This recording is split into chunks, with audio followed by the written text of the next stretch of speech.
satu-satunya alat pengangkutan cepat antar daerah Kalimantan Selatan dan Kalimantan Tengah. Dalam perjalanan, tak jarang kita melihat penduduk membawa rakit pohon kayu beratus-ratus kubik hasil kekayaan hutan.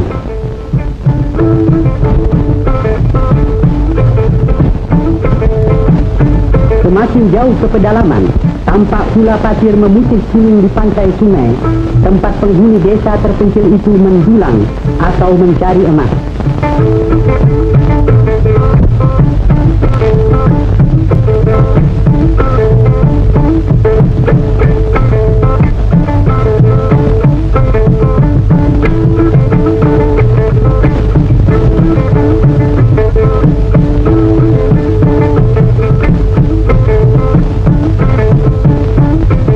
Patung-patung dan rumah-rumah mayat di desa menunjukkan masih adanya kepercayaan terhadap agama peninggalan nenek moyang disebut Kaharingan, di samping agama Kristen dan Islam.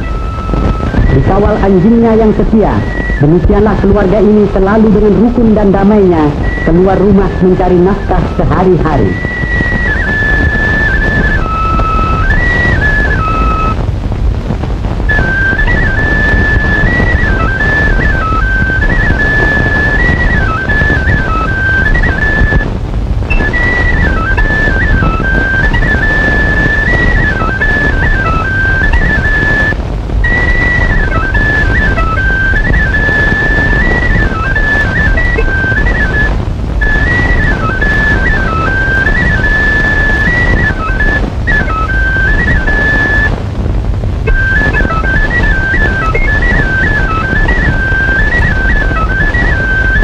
Rotan salah satu hasil kekayaan hutan Kalimantan Tengah.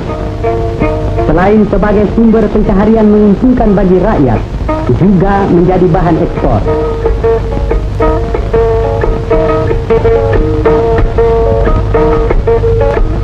Dari rotan tercipta berbagai macam kerajinan tangan. Dari 5 daerah kabupaten di Kalimantan Tengah, daerah Kapuaslah pusatnya.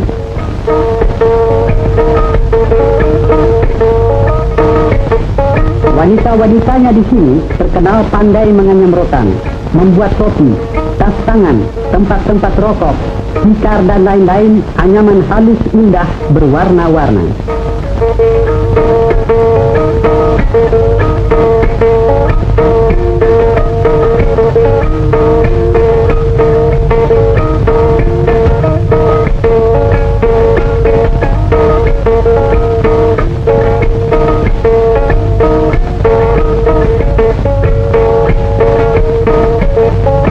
Hasilnya, Anda boleh saksikan sendiri.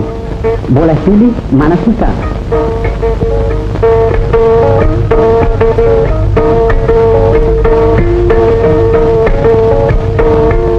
Sekarang kami perkenalkan pula sebuah seni tarinya yang bernama Senyap. Untuk beberapa detik, kita saksikan pemuda ini menunjukkan kemahirannya menari dengan menggunakan senjata disebut mandau dan telabang.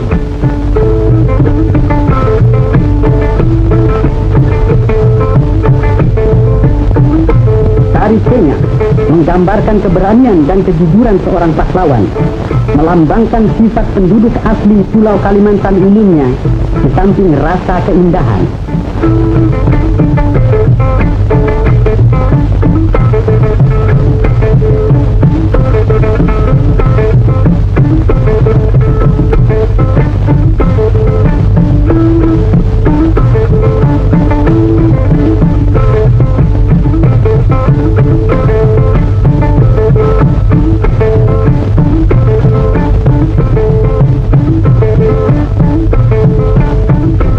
Lompat penari ini segera Anda kami bawa ke hutan daerah Sampis, pusat penebangan pohon-pohon kayu besar.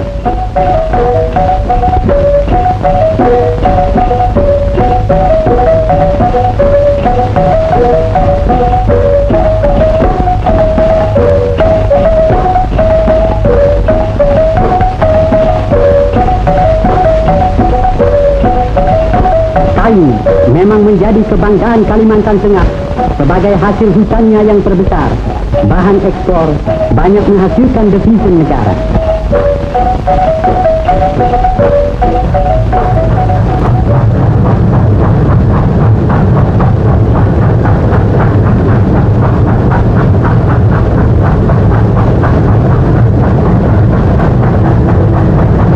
Pohon-pohon kayu setelah ditebang diangkut ke pabrik kayu yang terbesar di Asia Tenggara, satu-satunya terdapat di kota Sampit.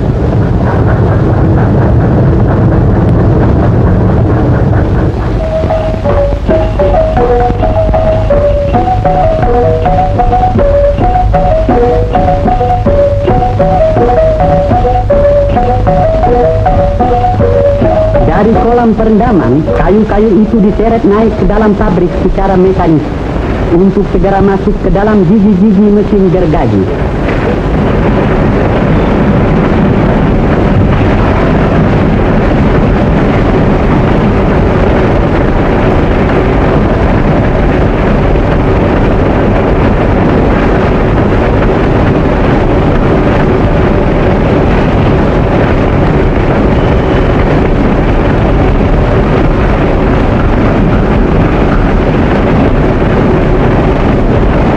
Pabrik yang bekerja serba otomatis ini menghasilkan kurang lebih 150 meter kubik kayu bundar dan 60 meter kubik papan seharinya.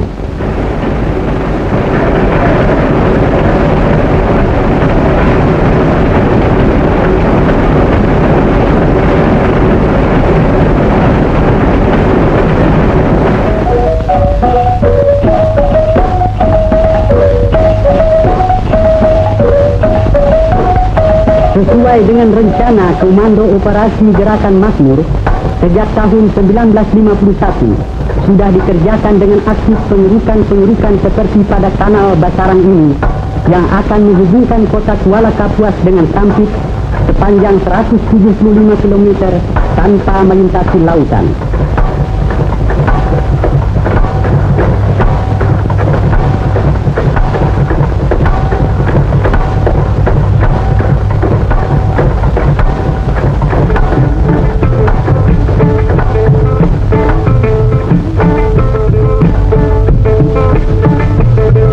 Dengan selesainya kanal ini nanti akan terbuka daerah pertanian dan persawahan maha luas.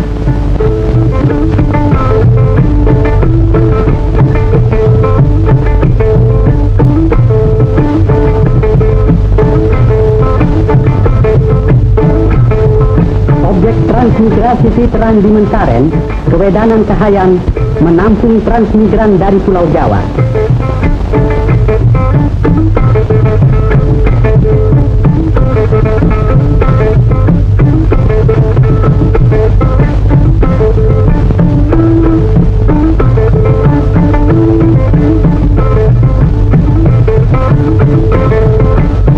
Keluarga yang telah menetap di sini rupanya berbahagia dapat menyambut peninjauan Bupati Kapuas Peter Tawong untuk membanggakan kebun sayur mereka yang ternyata subur.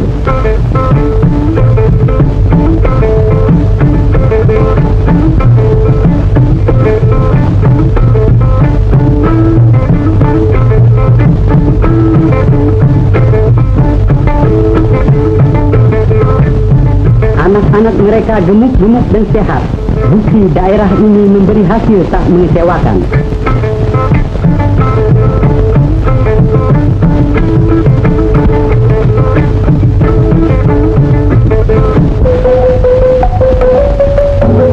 Masa depan Kalimantan Tengah diyakinkan akan mencapai kemajuan pesat, dan begitulah tanggal 17 Juni 1957 penduduk desa Pahandut di pinggir sungai Kahayan bergembira menyambut kedatangan Presiden Soekarno yang pada hari bersejarah itu akan meletakkan batu pertama pembangunan ibu kota Kalimantan Tengah.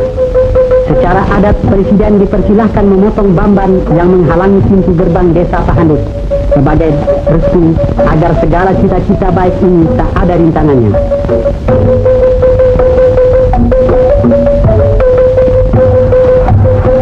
dengan dielu-elukan rakyat yang juga datang berduyun-duyun dari luar desa Pahandut, Presiden diantar menuju tempat upacara perletakan batu pertama. Ibu kota yang akan dibangun bernama Palangkaraya berpusat di tengah hutan, kurang lebih 3 km dari Pahandut, merupakan keberanian dan puncak cita-cita Kalimantan Tengah untuk membangun hutan pedalaman guna kemajuan daerah. Demikianlah hutan yang telah beberapa lama ditebang dibersihkan terus secara bergotong royong.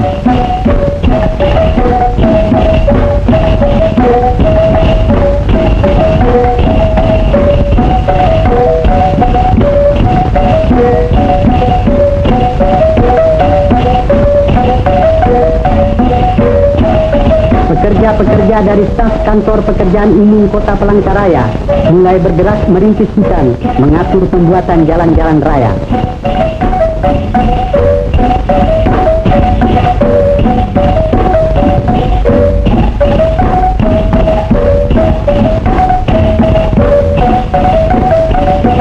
Meski di sini kita melihat tenaga-tenaga bangsa asing ikut membantu pekerjaan besar ini, namun pembangunan Palangkaraya harus dilihat dari segi semangat dan jiwa tenaga Indonesia asli.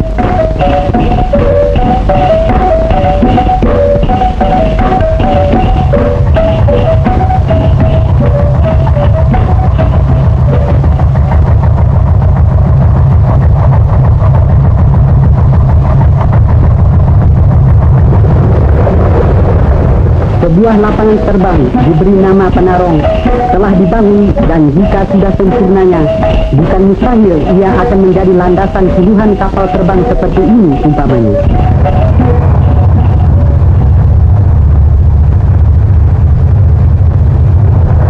Ya, segala cita-cita mesti tercapai, asal semangat kerja dan membangun tak sungguh padam, biar ada kesulitan dan rintangan apapun.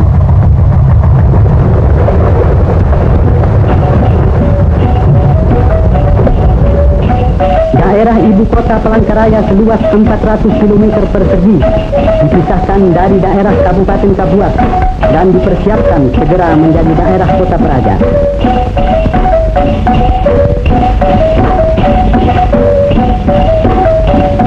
Pembangunan kota, rencana seluruhnya bercorak nasional, tidak mengizinkan bangsa asing membuka usaha atau jenis kerja apapun di sini.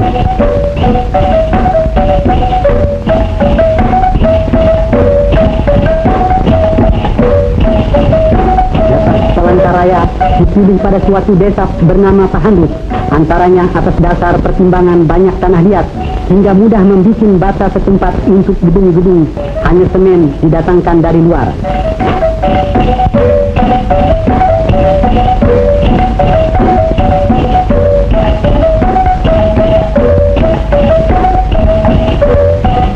Pembangunan gedung diperlukan terlebih dahulu untuk kantor-kantor dan perumahan-perumahan pegawai. Bagi pelajar SMA, boleh bangga dengan gedungnya yang segera selesai ini.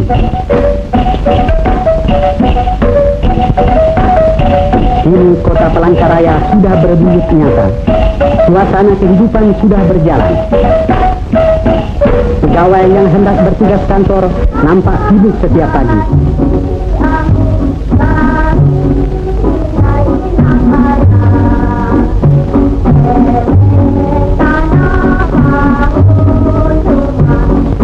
Anak-anak gembira pergi ke sekolah dan sang ibu melepaskannya dengan senyum bahagia.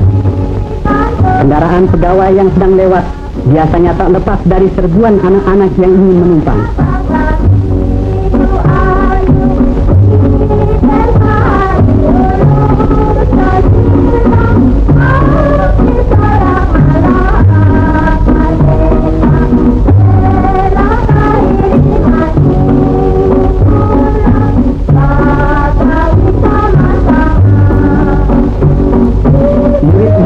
Rakyat sudah memperoleh gedungnya yang baru. Begitu pula para pegawai seperti Pak Camat dengan kantornya ini. Akhirnya kami perkenalkan pula Gubernur Kalimantan Tengah Pak Cilik Riwut yang sudah tiba pula di kantornya.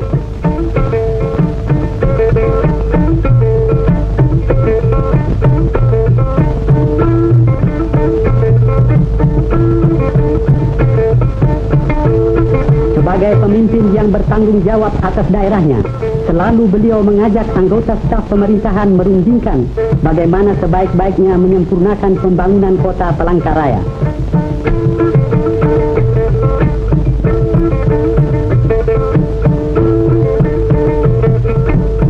Dengan telah berdirinya kota baru Palangkaraya ini, diharapkan daerah pedalaman Kalimantan Tengah mencapai taraf kemajuan pesat sesuai dengan cita-cita Indonesia pada umumnya.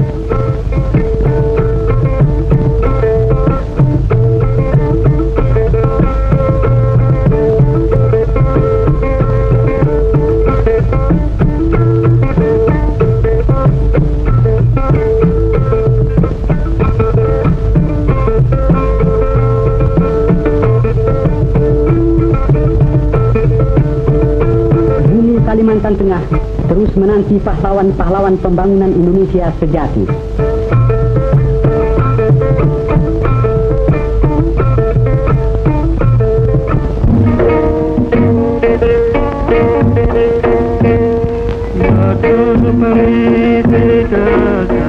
Palangkaraya, ibu kota Provinsi Kalimantan Tengah, seolah-olah terletak di tengah antara Sabang dan Merauke, dan di tengah perbatasan utara dan selatan. Sungai Barito merupakan urat nadi penghubung lalu lintas. Dengan perahu, saudara dapat mencapai Palangkaraya dari Banjarmasin selama 1 hari 1 malam.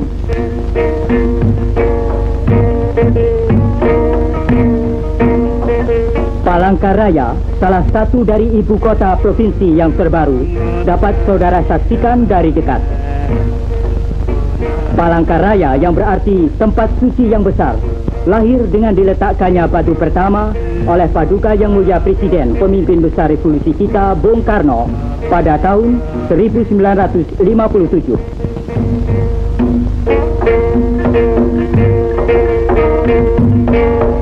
Pada tanggal 14 Maret 1963, telah berangkat ke Palangkaraya rombongan Yang Mulia Wakil Menteri Pertama Bidang Khusus Menteri Penerangan, Ketua Indoktrinasi, Dr. Haji Ruslan Abdul Ghani. Romput oleh Gubernur Kalimantan Tengah, Hilik Ribut. Anggota rombongan Menteri Penerangan antara lain terdiri dari Ibu Ruslan Abdul Ghani dengan seorang putrinya Retnowati, Ajudan Mayor Anjar Rahman, Pembantu Menteri Kepala Urusan Publisitek Depen, Dr. Andes Tresno Suwarno, dan Staf Menteri Urusan Khusus Depen, Dr. Andes Rahmadi.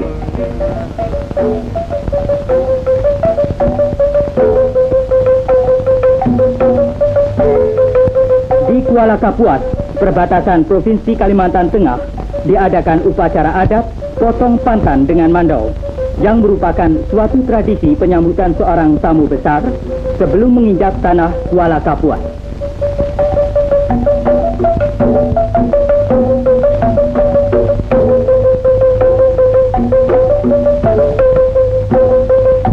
Dalam pidato sambutannya, Wampa Menteri Penerangan menyampaikan salam hangat dari Bung Karno kepada rakyat Kalimantan dan menjelaskan tentang Pancasila negara kita yang membawa rakyat ke arah adil dan makmur. Dari sungai ini dapat kita saksikan penghidupan penduduk Kalimantan Tengah. Kehidupan mereka sehari-hari antara lain berjualan ikan, karet, dan sebagainya.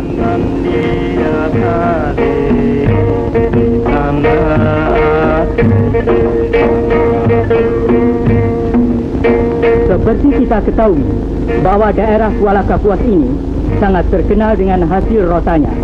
Dan dari rotan tadi dapat dijadikan berbagai macam kerajinan tangan seperti tikar, topi, keranjang, dan rupa-rupa alat keperluan rumah tangga. Bagi setiap tamu maupun para pariwisatawan tentu akan mendapat kenang-kenangan dari hasil hutan Kuala Kapuas ini.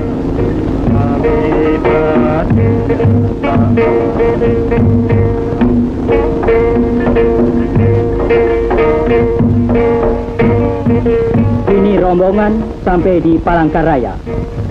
Sambutan meriah oleh para pembesar dari Catur Tunggal dan segenap lapisan masyarakat setempat, serta masyarakat Uni Soviet yang sedang membuat jalan ke Sampit.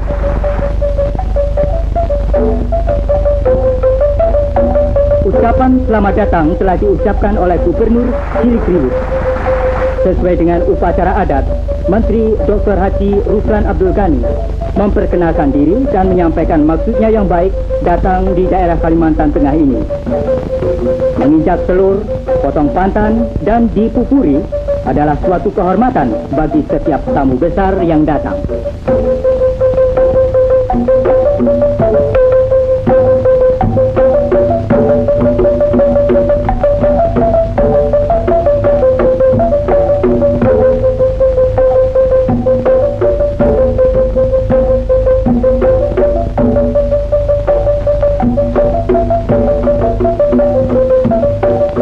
Pada hari kelima, tanggal 18 Maret 1963, bertempat di halaman kantor Gubernur, Wampa Menteri Penerangan dan rombongan menghadiri apel besar yang diikuti oleh segenap karyawan pemerintah di Palangkaraya.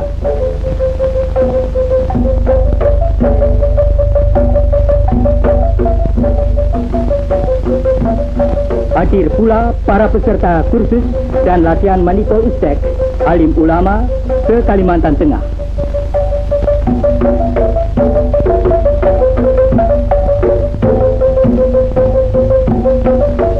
Dalam rangka indoktrinasi, Menteri Dr. Haji Ruslan Abdul Ghani antara lain menyampaikan penghargaannya atas pengorbanan rakyat Kalimantan Tengah dalam membangun Palangkaraya di tengah hutan yang dicapai dalam waktu 5 tahun. 5 tahun yang lampau, di sini merupakan hutan belantara. Kini dapat kita saksikan pasar yang merupakan pusat perdagangan penduduk Palangkaraya.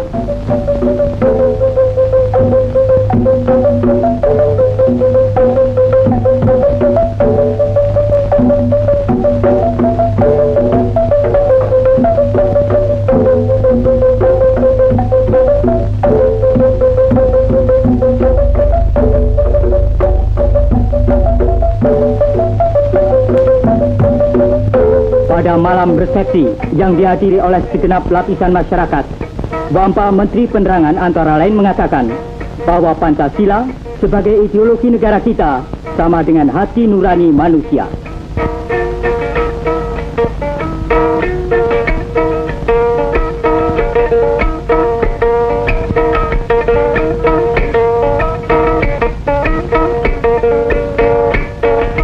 Hidangan yang menarik dalam malam kesenian ini ialah tari perang dari hulu Sungai Barito yang ditarikan oleh pemuda dengan pakaian suku Dayak.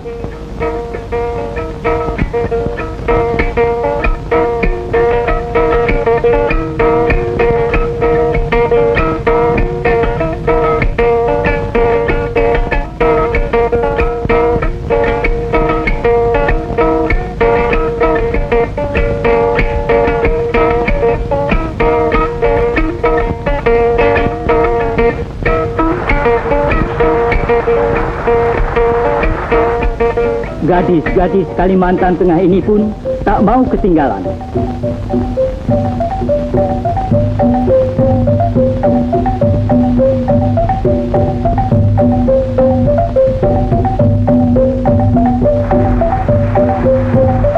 Dan akhirnya para tamu bersama-sama menari menasai. Rupanya tidaklah berlebih-lebihan kalau tari ini dapat dijadikan tari pergaulan. Dalam keadaan alam prihatin, di sini perlu ada optimisme dalam perjuangan. Rupanya saat perpisahan ini tak mudah dilupakan dan Kalimantan, walaupun jauh di mata, akan dekat di hati.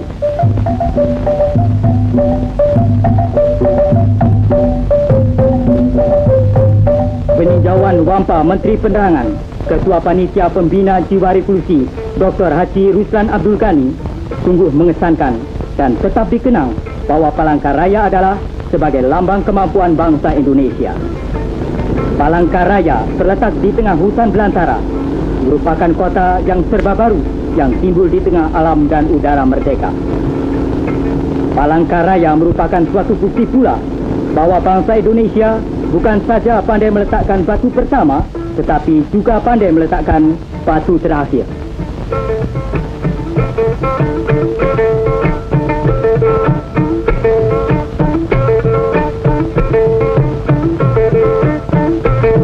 acara kunjungan di Kalimantan Selatan hari pertama di Banjarmasin, tanggal 14 Maret 1963 di Balai Pemuda, Menteri Penerangan Dr. Haji Ruslan Abdul Ghani mengatakan bahwa kita tidak dapat menghilangkan salah satu sila karena akan menimbulkan bahaya.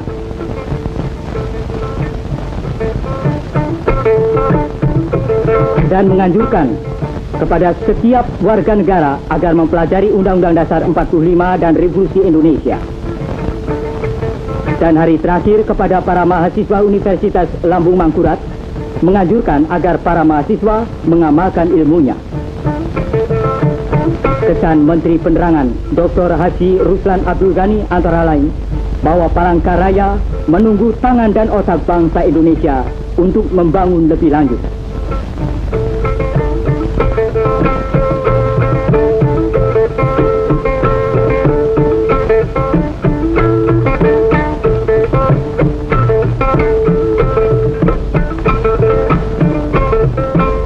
Dari angkasa Indonesia membayang kekayaan Indonesia yang menjamin terlaksananya masyarakat Indonesia yang adil dan makmur.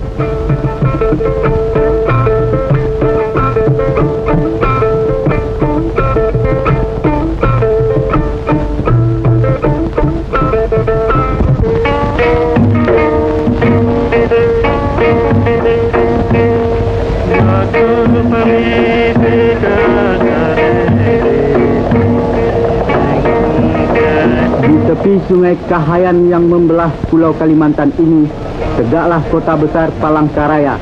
Seperti kita ketahui bahwa 5 tahun yang lalu masih merupakan hutan belukar yang lebat pekat.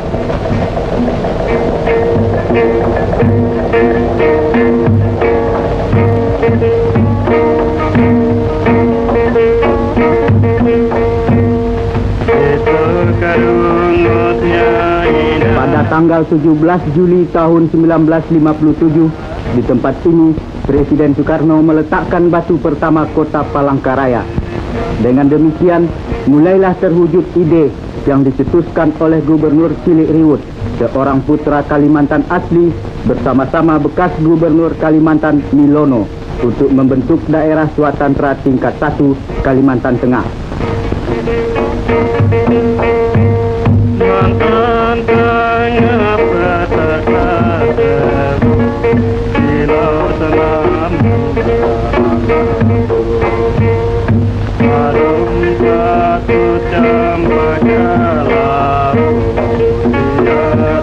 Dengan wilayah administratif yang direncanakan seluas 1.200 km persegi, Palangkaraya akan merupakan suatu kota yang megah di tengah-tengah hutan rimba Kalimantan.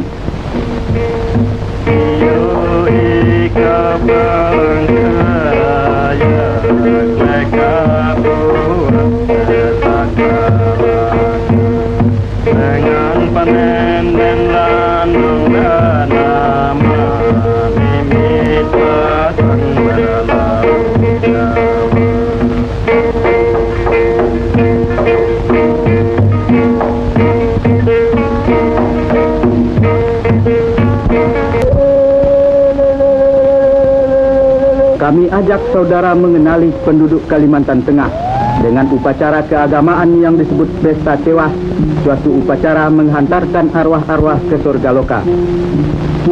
Suku bangsa Dayak Ngaju dan setiap penganut agama Kaharingan menjalankan upacara ini yang dilaksanakan secara bertingkat-tingkat.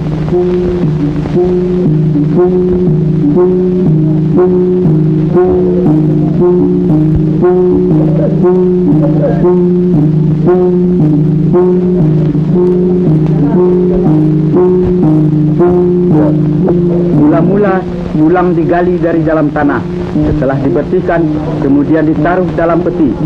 Selang 7 hari 7 malam, peti-peti dibawa dengan perahu ke hilir sungai untuk kemudian dibakar sebagai perlambang hapusnya kotoran duniawi yang melekat pada sang arwah. Tulang-tulang lalu ditaruh di dalam gong-gong kecil sebagai persiapan penyimpanannya di dalam sandung, tempat persemayaman yang terakhir para arwah.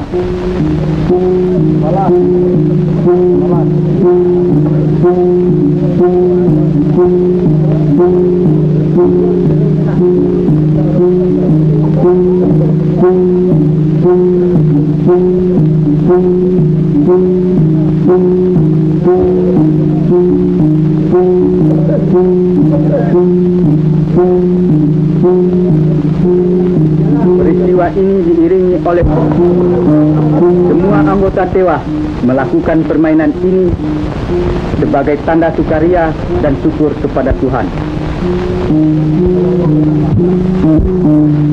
Pesta Tewah dipimpin seorang telon dengan balian dan basir sebagai penambuh ketimbung yang juga bertindak selaku penyambung lidah antara sang arwah dengan Tuhan.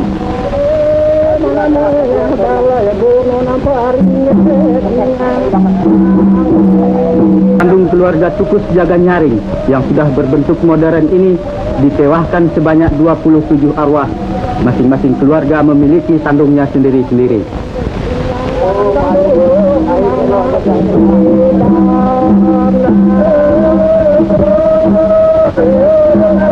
Di sandung keluarga Hantingan yang masih berbentuk asli, berlangsung upacara yang serupa. Tahun ini, Kampung Mentangai menewahkan tidak kurang dari 355 arwah secara gotong royong. Karena biayanya yang begitu besar, pesta Tewah hanya dapat dilakukan beberapa tahun sekali.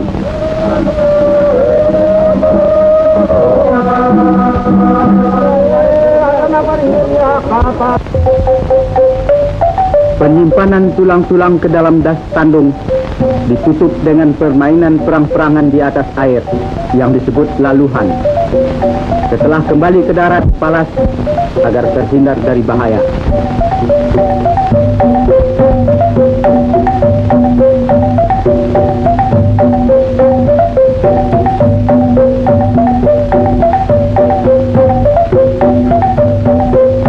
Pada hari terakhir dilakukan ngarahang, upacara menghantarkan arwah ke langit yang ketujuh sebagai tingkatan terakhir.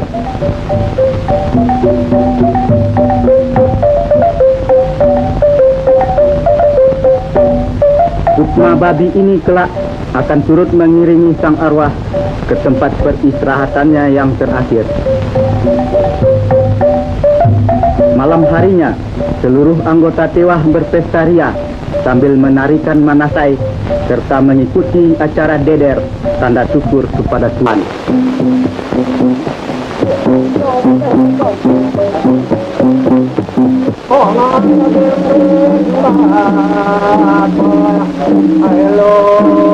Dan selesailah para penganut agama Kaharingan menunaikan kewajibannya mengagungkan arwah sanak keluarganya.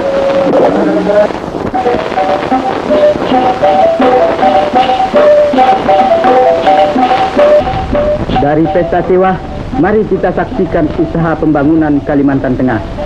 Di proyek transmigrasi dan di daerah pengairan Pasang Surut Basarang, suku-suku bangsa Dayak, Jawa, dan Bali bahu-membahu memperbanyak hasil bumi. Bila perekonomian mulai meningkat pesat, perlu adanya bank. Di bulan November tahun 1962, Ibu Cili Riwut meresmikan kantor Bank Dagang Negara cabang Palangkaraya.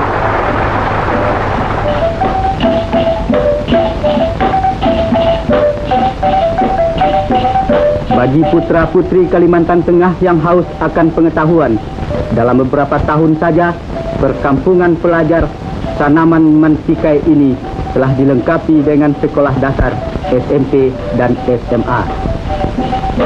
Para pegawai tidak dilupakan kesejahteraan hidupnya, berupa perumahan sederhana tapi pantas.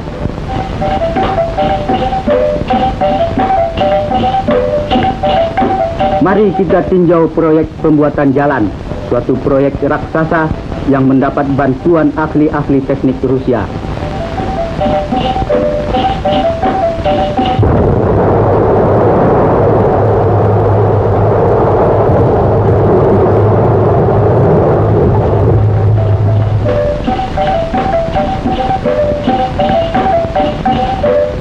Pecahan batu gunung ini digiling, disaring, digiling kembali menjadi batu koral, kerikil, dan pasir sebagai bahan fondasi jalan.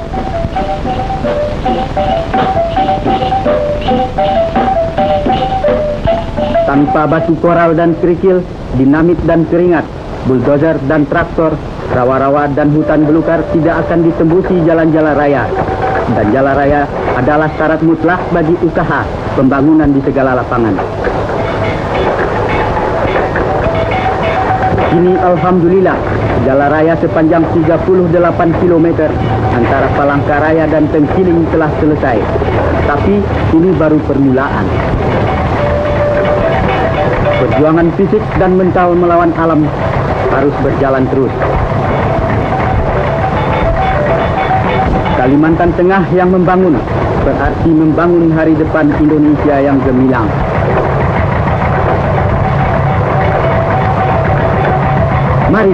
Mari membangun terus.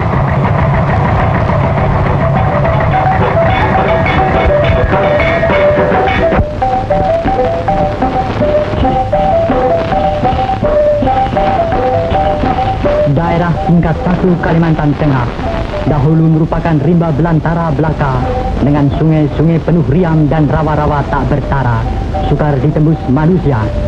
Kini seirama dengan derapnya revolusi, seluruh rakyat Kalimantan Tengah tergugah hatinya dari alam mina bobok penjajahan Belanda, bangkit dan maju untuk melaksanakan pembangunan di segenap lapangan yang terasa membahana di segala penjuru rimba dan desa, serta menggaung di antara lembah-lembah Barito, Kapuas, Kahayan, dan Sampit. Inilah Kalimantan Tengah saat ini, satu wilayah Indonesia yang terletak berbatasan dengan Negara Kesatuan Kalimantan Utara, merupakan basis pertahanan yang penting dalam rangka konfrontasi kita terhadap neokolonialisme British Malaysia. Daerah tingkat 1 Kalimantan Tengah dengan ibu kotanya Palangkaraya merupakan sebuah kota remaja di Indonesia yang berkembang menuju ke satu kota modern. Hal ini tidak lain berkat swadaya dan kemampuan para putra-putri Kalimantan Tengah yang dibimbing dan dipimpin oleh Gubernur Kepala Daerah Cilik Ribut.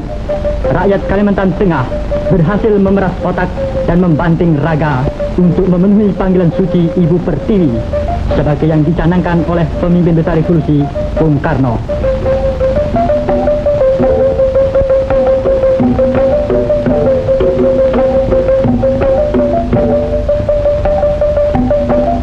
Pendidikan dan pengajaran terhadap anak-anak adalah mutlak dilaksanakan terlebih dahulu, karena dasar pertama untuk melangkah ke pembangunan semesta adalah pembinaan watak dan jiwa terhadap setiap manusia yang masih muda. Membina manusia baru dalam rangka character and nation building menuju masyarakat sosialis dalam satu wadah Negara Kesatuan Republik Indonesia yang berasaskan Pancasila dan berhaluan Manipol Uzbek. Kemajuan pendidikan dan pengajaran di daerah tingkat 1 Kalimantan Tengah amat pesat, seiring pula dengan kemauan yang besar dari anak-anak untuk belajar.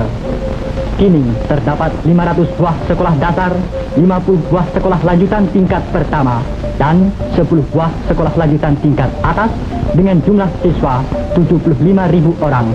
Kecuali itu, Kalimantan Tengah juga telah memiliki sebuah universitas. Kemajuan lain yang telah pula dicapai ialah dengan didirikannya beberapa buah rumah sakit dan rumah sakit pembantu, suatu usaha pemerintah daerah Kalimantan Tengah untuk memberikan perawatan dan pengobatan kepada penduduk dalam memberantas penyakit malaria.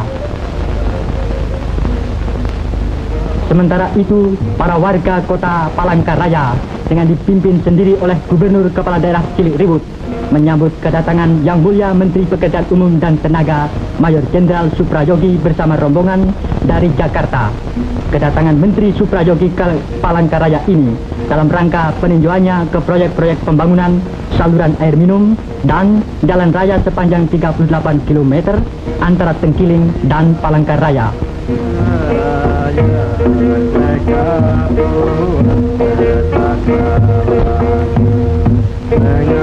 Jalan raya adalah salah satu faktor amat penting sebagai urat nadi perhubungan di darat untuk melancarkan ekonomi. Seluruh daerah tingkat 1 Kalimantan Tengah terus membangun dan sekali membangun untuk mensukseskan Zikora. Kita tidak gentar terhadap ancaman dan tantangan dari pihak Nekolin.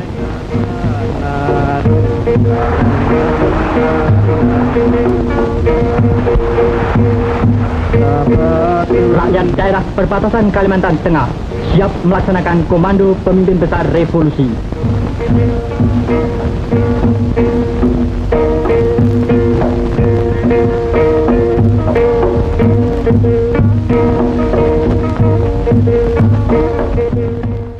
Hari ini pada hari ini Senin tanggal 9 April 2007 pukul 11 waktu Indonesia bagian Barat, kami dari Bapeda Sipora dengan beberapa orang teman-teman dari Bapeda Sipora yang mendukung kegiatan restorasi film dokumen Kalimantan Tengah yang satu-satunya dan punya nilai untuk Kalimantan Tengah ini telah kami laksanakan dan kami selesaikan dengan baik.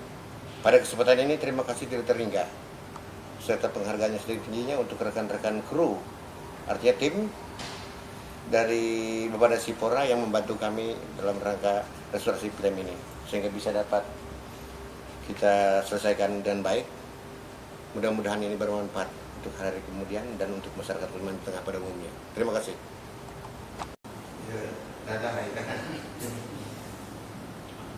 Oke,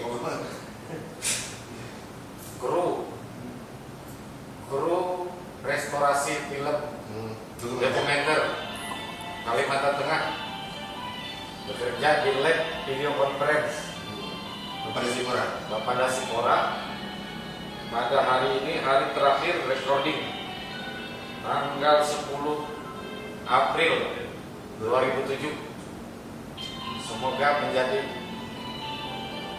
film dokumenter sepanjang masa untuk sejarah Kalimantan Tengah. Oke. Hidup Indonesia. Oke.